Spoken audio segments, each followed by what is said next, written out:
Assalamualaikum semuanya. Perkenalkan, nama saya Hafizah Anjali Ramadhani. Saya berasal dari IKM 4. Di sini saya akan menjelaskan tentang sejarah perkembangan bahasa Indonesia. Yang pertama, pengertian bahasa Indonesia.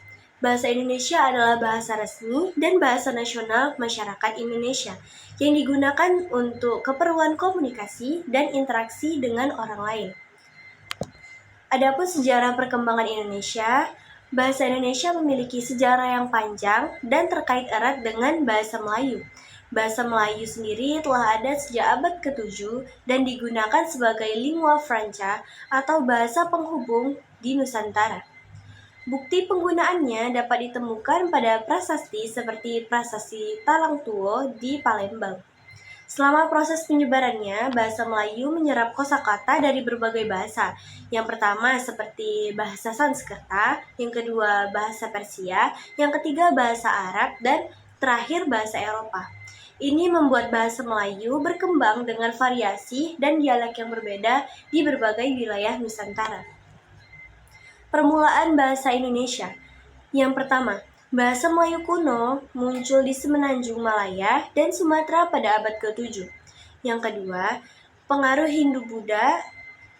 Bahasa Melayu kuno berkembang pesat pada abad ke-13 dengan pengaruh Hindu-Buddha dari India. Dan yang ketiga, penyebaran di Nusantara. Bahasa Melayu kuno menyebar ke seluruh Nusantara menjadi bahasa perdagangan dan bahasa diplomasi. Adapun evolusi bahasa Indonesia. Yang pertama, bahasa persatuan. Dimulai dari Sumpah Pemuda pada tahun 1928, bahasa Indonesia diakui sebagai bahasa persatuan. Selanjutnya, bahasa resmi negara. Setelah kemerdekaan, bahasa Indonesia ditetapkan sebagai bahasa resmi pada tanggal 18 Agustus 1945. Dan yang terakhir, bahasa internasional.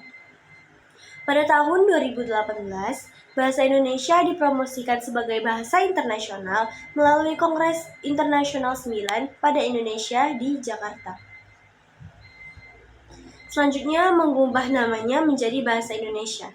Pada tahun 1926, dalam persiapan Kongres Pemuda, M. Tabrani mengusulkan agar bahasa Melayu diganti dengan istilah bahasa Indonesia.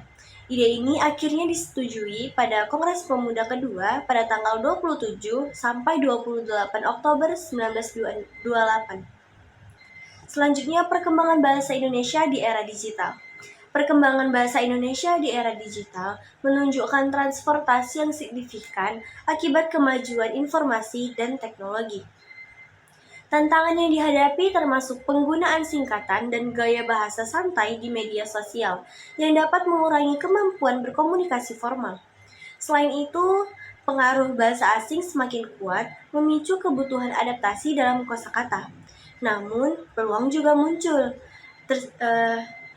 seperti akses global yang memperkenalkan bahasa Indonesia ke audiens internasional dan pengembangan aplikasi pembelajaran berbasis teknologi.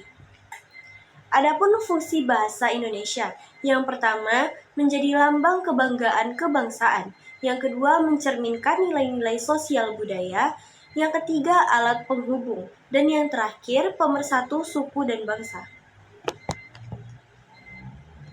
Dari pernyataan di atas, dapat kita simpulkan bahwa bahasa Indonesia telah berkembang dari bahasa Melayu yang digunakan sebagai lingua franca menjadi bahasa pemersatu bangsa Indonesia pada tahun 1928. Lalu dinyatakan resmi sebagai bahasa negara setelah kemerdekaan Republik Indonesia pada tahun 1945. Pengembangan lanjutan melibatkan reformasi ejaan serta upaya untuk menyempurnakan bahasa ini agar lebih sesuai dengan kebutuhan masyarakat modern. Sekian penjelasan dari saya, terima kasih sudah menonton.